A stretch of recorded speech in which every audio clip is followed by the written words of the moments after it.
നിന്നെ നന്നും ആരും കാണൂല. എല്ലാവർക്കും പിന്നീട് പുറകെ നടക്കാനേ നേരുള്ളൂ. സമാധാനിക്ക്, ഇതൊന്നും വലിയ വിഷയമുള്ള കാര്യമല്ല. ഫ്രണ്ട്സ്, എല്ലാവർക്കും പുതിയൊരു വീഡിയോയിലോട്ട് സ്വാഗതം. അപ്പോൾ ജുനൈദിൻ്റെ മരണം അല്ലേ, ജുനൈദിൻ്റെ മരണം എല്ലാവരും ഞെട്ടിക്കുന്ന തരത്തിലുള്ള ഒരു ഇത് തന്നെയായിരുന്നു. റീൽസ് താരം റീൽസിൻ്റെ ഇതിലാണ് പുള്ളിക്കാരൻ ഇതിൽ വരുന്നതും സോഷ്യൽ മീഡിയയിൽ വരുന്നതും അതിന് റീച്ചായിട്ട് വലിയൊരു ഇതിലേക്ക് ആകുന്നതും. അപ്പോൾ ഇപ്പോഴും എന്താ പറയുക, ജുനൈദിൻ്റെ മരണം എന്ന് പറയുന്നത് ഒരു ദുരൂഹതയായിട്ടാണ് എനിക്ക് തോന്നുന്നത്. എന്താ ചോദിച്ചാൽ ബൈക്കിൻ്റെ ബാക്ക് വശം ഭയങ്കരമായിട്ട് പൊളിഞ്ഞിട്ടുണ്ട്. അതുപോലെ തന്നെ ഒരു മണൽ തെട്ടിയിലാണ് ഇടിച്ചിട്ട് മരിച്ചിരിക്കുന്നതെന്ന് പറഞ്ഞ് ഹെൽമെറ്റ് ഇട്ടിട്ടില്ല എന്നൊക്കെയാണ് പറയുന്നത്. മൺകൂന ആ മൺകൂനിൽ ഇടിച്ചാൽ ഒരിക്കലും അങ്ങനെ മരിക്കേണ്ട തരത്തിലുള്ള ഒരു ഇതൊന്നും വരില്ല. മൺകൂനയല്ലേ, അതിൽ തട്ടുന്ന സമയത്ത് അത്രയ്ക്ക് മാത്രം പ്രശ്നം വരുമെന്ന് തോന്നുന്നില്ല. അതുപോലെ തന്നെ ഈ ഒരു കാര്യം പറയാതിരിക്കാൻ വയ്യ. ഇപ്പോൾ ഒരു പെണ്ണും ചെറുക്കനും പ്രണയത്തിലായിട്ട് അവരെല്ലാ കാര്യങ്ങളും അവർ കഴിഞ്ഞതിന് ശേഷം ഇപ്പോൾ എന്തെങ്കിലും അവരുടെ ഇതിൽ റിലേഷനിൽ എന്തെങ്കിലും സംഭവിച്ചു കഴിഞ്ഞാൽ, എന്തെങ്കിലും പ്രശ്നങ്ങൾ വന്നു കഴിഞ്ഞാൽ ഉടനെ ആ പെൺകുട്ടി കേസ് കൊടുക്കുകയാണ്. ഇപ്പോൾ ഞാനൊരു പെണ്ണായിട്ട് തന്നെ ഇത് പറയണം. കാരണം എന്ന് വെച്ചാൽ കുറേ കാര്യങ്ങൾ നമ്മൾ ഈ വീഡിയോസും കാര്യങ്ങളൊക്കെ എടുത്ത് നോക്കുമ്പോൾ പറയും, ഞങ്ങൾ കുറേ പ്രണയിച്ച് നടന്ന സമയത്ത് എന്നെ പീഡിപ്പിച്ചു എന്നും പറഞ്ഞിട്ടാണ് കേസ് കൊടുക്കുന്നത്. പ്രണയിച്ച് നടക്കുന്ന സമയത്ത് എന്താണെങ്കിലും ഒരു പെണ്ണിൻ്റെ ഇഷ്ടപ്രകാരം ആയിരിക്കുമല്ലോ അവനും അവളെ തൊട്ടിട്ടുണ്ടാകുക. അപ്പോൾ അതിന് തെറ്റ് പറയാൻ പറ്റില്ലല്ലോ. അപ്പോൾ അത് ശരിക്കും നിയമത്തിൽ ഒരാൾക്ക് മാത്രമല്ല കേസ് വരുന്നത്. ആ ഒരു പ്രണയിച്ച സമയത്താണെങ്കിൽ അവളുടെ ഇഷ്ടപ്രകാരമാണ് അത് അങ്ങനെ ഒരു സംഭവം നടന്നിരിക്കുന്നത്. അത് ആ കുറ്റം മൊത്തം ആണിൻ്റെ തലയിൽ കൊണ്ടുവച്ചിട്ട് അവൻ മാത്രം തെറ്റുകാരനാവുന്നു, പെണ്ണ് ഒരിക്കലും തെറ്റുകാരനാവില്ല. എന്ത് ഇത് വന്നു കഴിഞ്ഞാലും പെണ്ണുങ്ങൾക്കാണ് കൂടുതലും നിയമം സപ്പോർട്ട് ചെയ്യും. ചില കാര്യങ്ങൾക്ക് പെണ്ണുങ്ങൾക്ക് കൂടുതലായിട്ട് സപ്പോർട്ട് ചെയ്യും. ചിലപ്പോൾ പെണ്ണിൻ്റെ ഭാഗത്തായിരിക്കും തെറ്റ് മുഴുവൻ. അപ്പോൾ പിന്നെ ഇവൻ്റെ എന്താ പറയുക, ഒരു ആണിൻ്റെ നിരപരാധിത്വം ചിലപ്പം അത് തെളിയുന്നത് മരണശേഷമായിരിക്കും. ആ മരണശേഷം തെളിഞ്ഞിട്ട് കാര്യമുണ്ടോ? അവൻ ഇപ്പോൾ എല്ലാവരുടെ മുമ്പിലും തെറ്റുകാരനായി. അപ്പോൾ നിയമത്തിൻ്റെ മുമ്പിൽ ഇവൻ തെറ്റുകാരനുമായി, അവൻ മരിക്കുകയും ചെയ്തു. എന്താ പറയുക, നിയമത്തിൻ്റെ മുമ്പിൽ മാത്രമല്ല എല്ലാ ആളുകൾക്കും അവനൊരു തെറ്റുകാരനായി മാറി.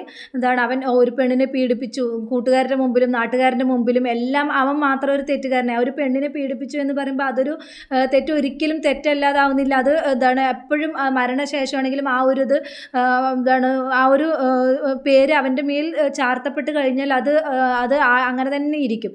പിന്നെ മരിച്ചു കഴിഞ്ഞിട്ടാണ് ആളുകൾ അപ്പോൾ ആ സമയത്ത് ഒരുപാട് ആളുകൾ ജുനൈദിനെ കുറ്റപ്പെടുത്തി, ആരും സപ്പോർട്ട് ചെയ്യാനുണ്ടായിരുന്നില്ല. അപ്പോഴും എനിക്ക് തോന്നിയിട്ടുണ്ടായിരുന്നു ഈ പുള്ളിക്കാരൻ അങ്ങനെ ചെയ്യും എന്നൊരു ഇത് തോന്നുന്നുണ്ടായിരുന്നില്ല. പുള്ളിക്കാരൻ്റെ ഓരോരോ ഇതൊക്കെ എടുത്ത് നോക്കുമ്പോൾ ഇതെന്തെങ്കിലും ഫേക്ക് ആണോ എന്നൊക്കെ അങ്ങനെയൊക്കെ തോന്നി. ഞാൻ ഒട്ടുമിക്ക എല്ലാ വീഡിയോസും പുള്ളിക്കാരനെ കാണുന്നതാണ്.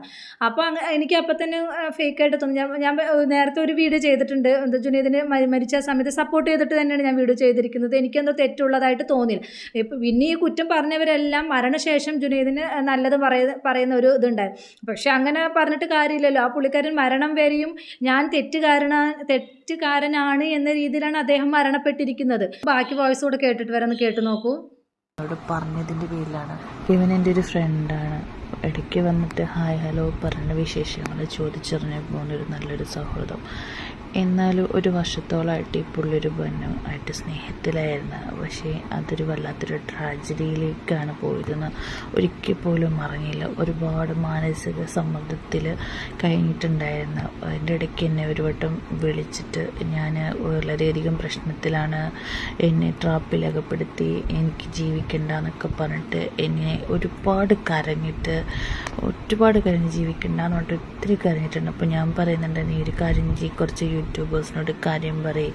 അപ്പോൾ പുള്ളി പറഞ്ഞു, ഞാൻ കുറേ പേരോട് പറഞ്ഞ് ആരും അത് വിശ്വസിക്കാൻ തയ്യാറാവുന്നില്ല. പിന്നെ പെണ്ണുങ്ങൾ പറയണതല്ലേ വലുത്, എന്നെ ആരും വിശ്വസിക്കുന്നില്ല, മനസ്സിലാക്കുന്നില്ല എന്ന് പറഞ്ഞു. ഇവൻ്റെ ഒരു സുഹൃത്തിനോട് പറഞ്ഞ് കുറേ കാര്യങ്ങൾ പുള്ളിക്കാരൻ പറഞ്ഞതാണ് ആ സുഹൃത്ത് ഇപ്പോൾ പറയുന്നത്. എന്താ പറയുക, ഞാനൊരു ആണാണ്, എന്നെ ആരും വിശ്വസിക്കില്ല. കുറേ യൂട്യൂബേഴ്സിൻ്റെ അടുത്തൊക്കെ സുഹൃത്ത് പറയുന്നുണ്ട്. ശരിയാണ്, പെണ്ണിൻ്റെ ഭാഗത്തായിരിക്കും. ഞാനൊരു പെണ്ണായതുകൊണ്ട് മാത്രം പറയല്ല കേട്ടോ. ഒരു പരിധിവരെ ആണുങ്ങളെ ആരും വിശ്വസിക്കില്ല. പെട്ടെന്ന് പെണ്ണുങ്ങൾ കരഞ്ഞ് കാണിച്ചു കഴിഞ്ഞാൽ, പെണ്ണുങ്ങൾ ഇതായി കഴിഞ്ഞാൽ പെണ്ണുങ്ങളെ മാത്രമാണ് ആളുകൾ വിശ്വസിക്കുള്ളൂ. ഒരിക്കലും ആണുങ്ങളെ വിശ്വസിക്കില്ല. അതൊരു 100% സത്യമായിട്ടുള്ള കാര്യം തന്നെയാണ് കേട്ടോ. ഇപ്പം ഞാനിപ്പോൾ എന്ത് കണ്ടാലും സംസാരിക്കും. ഇപ്പം ഞാൻ പെണ്ണിനാണെങ്കിലും ആണിനാണെങ്കിലും സപ്പോർട്ട് ചെയ്തിട്ട് സംസാരിക്കുള്ളൂ. അതുകൊണ്ട് ഞാനിപ്പോൾ ഇപ്പോഴത്തെ ആ ഒരു കാര്യം വെച്ചിട്ട് ഞാൻ പറയുകയാണ്, ഒരിക്കലും നമ്മൾ സത്യാവസ്ഥ അറിയാതെ ഒരാൾ കുറ്റപ്പെടുത്തരുത്. അതിൽ എത്രമാത്രം കഴമ്പുണ്ട്. ഇപ്പം ആ പെണ്ണ് എത്രയോ വർഷം പ്രണയിച്ചിട്ടുണ്ടാകും. അവർ ഒരുമിച്ച് ജീവിച്ച ആ ഒരു സമയത്തായിരിക്കും ഇങ്ങനെയുള്ള സംഭവങ്ങളൊക്കെ നടന്നിരിക്കുന്നത്. അതിപ്പോൾ ഈ ജുനൈദിൻ്റെ മാത്രം കുറ്റമല്ലല്ലോ, അതിൽ കുറ്റം പെണ്ണിൻ്റെ ഭാഗത്തും കുറ്റം വരുന്നില്ലേ.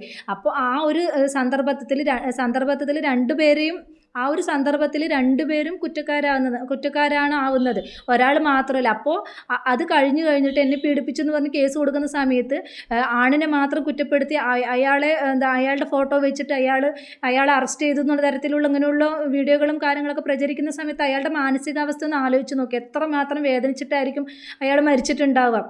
അപ്പോൾ ഒരു സുഹൃത്തിനോട് ഇത്രയും കാര്യങ്ങൾ പറയണമെന്നുണ്ടെങ്കിൽ അയാൾ അത്രമാത്രം ഡിപ്രഷൻ സ്റ്റേജിലായിരിക്കും, അത്രമാത്രം മനസ്സ് വേദനിച്ചുകൊണ്ടാണ് അയാൾ ആ സുഹൃത്തിനോട് ഇത്രയും കാര്യങ്ങൾ പറയുന്നത്. ഒരിക്കലും ആ തെറ്റ് ചെയ്യാത്ത ആൾ ഇങ്ങനെ കരഞ്ഞുകൊണ്ട് ഒരു സുഹൃത്തിനോട് ഇത്രയും കാര്യങ്ങൾ പറയില്ല. അത് 100% ഉറപ്പ് തന്നെയാണ്.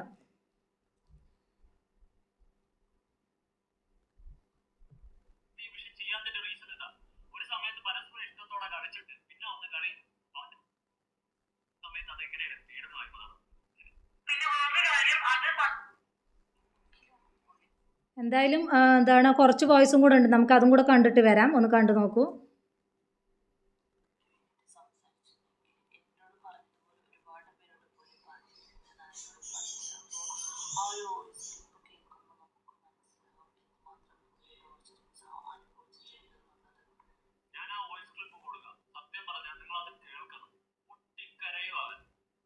എന്തായാലും നമുക്ക് ആ ഒരു വോയിസ് ക്ലിപ്പും കൂടെ കാണിക്കാട്ടോ. ജുനൈദിൻ്റെ ആ വോയിസ് ക്ലിപ്പ് ഉണ്ട്. അത് പൊട്ടിക്കരഞ്ഞുകൊണ്ടാണ് പുള്ളിക്കാരൻ അതിൽ പറയുന്നത്. അപ്പോൾ ഒരു ആണ് ഇത്രമാത്രം കരഞ്ഞുകൊണ്ട് പറയണമെന്നുണ്ടെങ്കിൽ അയാളുടെ ഭാഗത്ത് മാത്രമല്ല തെറ്റ് സംഭവിച്ചിരിക്കുന്നത് നമുക്ക് വ്യക്തമാണ്. ഒരിക്കലും ഒരു ആൾ എൻ്റെ ഭാഗത്ത് തെറ്റില്ല, പുള്ളിക്കാരൻ്റെ ഒരു ആണിൻ്റെ ഭാഗത്ത് തെറ്റില്ലെങ്കിൽ ഒരിക്കലും അവരിങ്ങനെ കരഞ്ഞുകൊണ്ട് പറയില്ല. ഒരിക്കലും അഭിനയമായിരിക്കില്ല. അവരുടെ ഭാഗത്ത് തെറ്റില്ലെങ്കിൽ അവരത് അത്രയും കരഞ്ഞ് ഏറ്റു പറയുന്നുണ്ട് എങ്കിൽ അവരുടെ ഭാഗത്ത് തെറ്റുണ്ടാവില്ല. പക്ഷേ അവരെ വിശ്വസിക്കാൻ ആരും ഉണ്ടാവില്ല എന്നതാണ് യാഥാർത്ഥ്യം. എന്തായാലും ആ ഒരു വോയിസ് നമുക്ക് കണ്ടിട്ട് വരാം, ഒന്ന് കണ്ടു നോക്കൂ. കാര്യമല്ല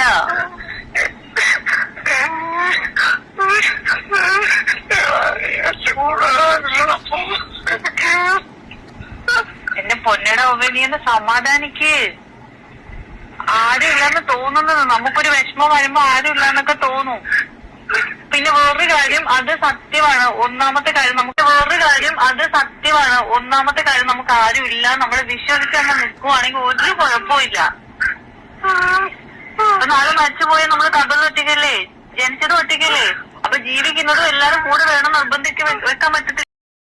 നമുക്ക് കരഞ്ഞുകൊണ്ടാണ് പറയുന്നത്, എനിക്ക് ആരുമില്ല, എനിക്ക് എന്തായാലും പുള്ളിക്കാരൻ പറഞ്ഞ് നേരത്തെ കല്യാണം കഴിച്ച് ഡിവോഴ്സായി, അതിലൊരു കുഞ്ഞുണ്ട് എന്നൊക്കെയാണ് അറിയാൻ കഴിഞ്ഞത്. അപ്പോൾ ഇപ്പോൾ ഈ പെണ്ണിൻ്റെ ഭാഗത്തുനിന്നും ഇങ്ങനെയുള്ളത് അനുഭവിക്കേണ്ടി വന്നപ്പോൾ പുള്ളിക്കാരനൊക്കെ ആരുമില്ല ഒന്ന് സപ്പോർട്ട് ചെയ്യാനോ ഒന്നും. ഇപ്പോൾ ഒരു സുഹൃത്ത് അങ്ങനെ കേൾക്കാനുണ്ടെങ്കിലും ആ ഒരു മനുഷ്യൻ്റെ ആ ഒരു മാനസികാവസ്ഥ അതൊന്നും ചിന്തിക്കാതെയാണ് പല ആളുകളും ഈ ജുനൈദ് എന്ന് പറയുന്ന ആൾ ആ ഓരോ റീൽസിൽ പോയിട്ട് കമൻ്റ് ഇട്ടത് കണ്ട ഭയങ്കര വേദനിക്കുന്ന ഒരു തരത്തിലുള്ള കമൻ്റാണ്. നിനക്ക് നാണമില്ലടാ, അങ്ങനെ എങ്ങനെ, നിൻ്റെ അഭിനയം കണ്ടാൽ അറിയാം നീ എങ്ങനത്തവനാണെന്നുള്ളതൊക്കെ അറിയാമെന്ന് പറഞ്ഞിട്ട് ഇങ്ങനെയുള്ള കമൻറ്റുകൾ ഇട്ടിട്ട് മാനസികമായിട്ട് പീഡിപ്പിക്കുന്ന തരത്തിലുള്ള ഒരു കമൻറ്റുകളായിരുന്നു ഇട്ടിട്ടുണ്ടായിരുന്നത്. അത് ഒരിക്കലും നമ്മൾ തെറ്റ് ചെയ്യാതെ നമ്മൾക്കത് കേൾക്കേണ്ടി വരുമ്പോൾ ഒരിക്കലും നമുക്കത് അംഗീകരിക്കാൻ പറ്റില്ല. അതാണ് പുള്ളിക്കാരൻ ഇത്രയും കരയണമെന്നുണ്ടെങ്കിൽ അത് അവൻ എത്ര മാത്രം വേദനിച്ചിട്ടുണ്ടാവും എന്ന് ചിന്തിച്ച് നോക്കാം. ഇപ്പോൾ ഇതൊക്കെ അയാൾ മരിക്കുകയും ചെയ്തു. ഇങ്ങനെയൊക്കെ കാണിച്ചു കൂട്ടി ഇങ്ങനെയൊക്കെ ചെയ്ത ആ പെൺകുട്ടി, ഈ കേസ് കൊടുത്ത ആ പെൺകുട്ടി ഇനി അവളുടെ ജീവിതത്തിൽ സമാധാനം ഉണ്ടാവും, അവൾക്ക് സ്വസ്ഥത ഉണ്ടാവും ജീവിതത്തിൽ. ഒരാൾ നീ കാരണമാണ് ഇപ്പോൾ ആക്സിഡൻ്റ് ആണെങ്കിലും ആരെങ്കിലും കൊല ചെയ്തതാണെങ്കിലും നിനക്ക് ഒരിക്കലും സമാധാനം ഉണ്ടാവില്ല നിൻ്റെ ജീവിതത്തിൽ. ഇന്നല്ലെങ്കിൽ നാളെ അതിനെല്ലാം ഇത് അനുഭവിച്ചിട്ടേ ഈ ഭൂമിയിൽ നിന്ന് പോവുള്ളൂ. ഇപ്പോൾ തെറ്റ് ചെയ്തവൻ ആരാണെങ്കിലും അത് അനുഭവിക്കാതെ ഒന്നും ഈ ഭൂമിയിൽ നിന്ന് പോവില്ല. അപ്പോൾ ശരിക്കും ഇവനെ കൊലയ്ക്ക് കൊടുത്തു എന്ന് തന്നെ പറയാം, മാനസികമായിട്ട് ഇതാക്കിയിട്ട് കൊലയ്ക്ക് കൊടുത്തു എന്ന് തന്നെ പറയാം. പിന്നെ പറയുന്നുണ്ട് എന്താണ് മരിക്കുന്ന സമയത്ത് മദ്യപിച്ചിട്ടുണ്ട് എന്നൊക്കെ പറയുന്നുണ്ട്. ഇനി മദ്യം ഇപ്പോൾ ഒരു റമളാൻ മാസം എന്താണ് അതിൽ മദ്യപിച്ചിട്ടുണ്ട് എങ്കിൽ ഇനിയിപ്പോൾ ആരെങ്കിലും നിർബന്ധിച്ച് കുടിപ്പിച്ചതാണോ, അത് എന്താണ് ആരെങ്കിലും ഇനി എന്താണ് കൊന്നതാണോ, ഇതിലൊക്കെ കുറേ ദുരൂഹതകളുണ്ട്. ഇതാരും അന്വേഷിക്കുന്നില്ല. എന്തൊക്കെയാണ് സത്യാവസ്ഥ എന്ന് മറതിക്ക് പുറത്ത് വരേണ്ടതുണ്ട്. എന്ത് തന്നെയാണെങ്കിലും ഇതിൽ ജുനൈദിൻ്റെ ഭാഗത്ത് തെറ്റില്ല എന്ന് തന്നെയാണ് എനിക്ക് ഈ ഒരു അവസരത്തിൽ പറയാനുള്ളത്. ഇപ്പോൾ ഇവിടെ ഈ ഭൂമിയിൽ അവൻ തെറ്റുകാരനായിട്ട് പോയി, പക്ഷേ എന്താണ് അവൻ്റെ ഖബറിടത്ത് മരിച്ചു പോയവിടെ അവൻ തെറ്റുകാരനല്ല എന്ന് തെളിയട്ടെ. അവൻ ഖബറിലാണെങ്കിലും ഭൂമിയിൽ തെറ്റുകാരനല്ല എന്നുള്ളത് തെളിയണം. അത് കുടുംബക്കാരെല്ലാം ഒന്നിക്കണമെന്നാണ് എനിക്ക് ഈ ഒരു അവസരത്തിൽ പറയാനുള്ളത്. ഇനിയിപ്പോൾ കുടുംബക്കാരൊക്കെ ആയിട്ട് ഇനിയിപ്പോൾ യോജിപ്പില്ല എന്താണെന്ന് അതിനെക്കുറിച്ച് കൂടുതലായിട്ട് അറിയില്ല. ഈ പുള്ളിക്കാരനെ എനിക്ക് കൂടുതലായിട്ടൊന്നും അറിയില്ല. ഈ വീഡിയോസ് കാണും, പുള്ളിക്കാരൻ യൂട്യൂബ് ചാനലിൽ എന്തൊക്കെയോ കുറച്ച് കാര്യങ്ങളൊക്കെ പറയുന്നുണ്ട്, അല്ലാതെ കൂടുതലായിട്ടൊന്നും അതിൽ പറയുന്നില്ല, കാര്യങ്ങളൊന്നും പറയുന്നില്ല. അതുകൊണ്ട് തന്നെ പുള്ളിക്കാരൻ്റെ പേഴ്സണൽ മാറ്റേഴ്സൊന്നും ആർക്കും അറിയില്ല. ആരെങ്കിലും ഇനിയിപ്പോൾ ബന്ധുക്കാരെങ്കിലുമൊക്കെ വന്ന് പറഞ്ഞാൽ മാത്രമാണ് ഇതിൽ എന്താണ് പുള്ളിക്കാരൻ എന്തൊക്കെയാണ് ഇതായിരിക്കണമെന്നൊക്കെ അറിയുള്ളൂ. ഇപ്പോൾ ഞാൻ ഡിവോഴ്സ് ആയി എന്ന് അറിഞ്ഞത് തന്നെ ആ കമൻറ്റിൽ ആരോ പറയുന്നത് കേട്ടതാണ്. ഡിവോഴ്സായി എന്താണ് ഒരു ബർത്ത്ഡേക്ക് മോനോ എന്തോ കേക്ക് കൊടുക്കുന്ന ഒരു സീനുണ്ട്, അതിൽ ആരോ ഇങ്ങനെ കമൻ്റ് ഇട്ടതാണ് ഞാൻ കണ്ടിട്ടുണ്ടായിരുന്നു, ഡിവോഴ്സ് ആയി എന്നുള്ളത്. അപ്പോൾ എന്ത് തന്നെയാണെങ്കിലും സത്യം മറന്നേക്ക് പുറത്ത് വരട്ടെ എന്ന് നമുക്ക് ആഗ്രഹിക്കാം. ഈ വീഡിയോ കാണുന്ന എല്ലാവരും എന്താണ് പ്രാർത്ഥിക്കുക, പുള്ളിക്കാരൻ തെറ്റുകാരനല്ല എന്ന് തന്നെ തെളിയട്ടെ എന്നുള്ളത് നമുക്ക് പ്രാർത്ഥിക്കാം. ഇതൊരു നല്ലൊരു മാസമാണ്. അപ്പോൾ നല്ലൊരു മാസമാണ് മരിച്ചതും. ഒരിക്കലും ഒരു തെറ്റുകാരനാണെങ്കിൽ ഈ ഒരു മാസം ഒരിക്കലും മരിക്കില്ല. അവൻ്റെ അടുത്ത് എന്തെങ്കിലും നന്മയുള്ളത് കൊണ്ടാണല്ലോ അവൻ ഈ ഒരു റമളാൻ മാസം കാലത്ത് തന്നെ മരിച്ചത്. അല്ലെങ്കിൽ കൊന്നതാണോ എന്താണ് അതിൻ്റെ സത്യാവസ്ഥയൊന്നും അപ്പോൾ കൂടുതലായിട്ട് പുറത്ത് വന്നിട്ടില്ല. എന്ത് തന്നെയാണെങ്കിലും അത് കൂടുതലായിട്ട് പുറത്ത് വരട്ടെ എന്ന് നമുക്ക് ആഗ്രഹിക്കാം. അപ്പോൾ ഇത്രയുള്ള എൻ്റെ ടോപ്പിക്. പുതിയൊരു ടോപ്പിക്കുമായി നമുക്ക് വീണ്ടും കാണാം.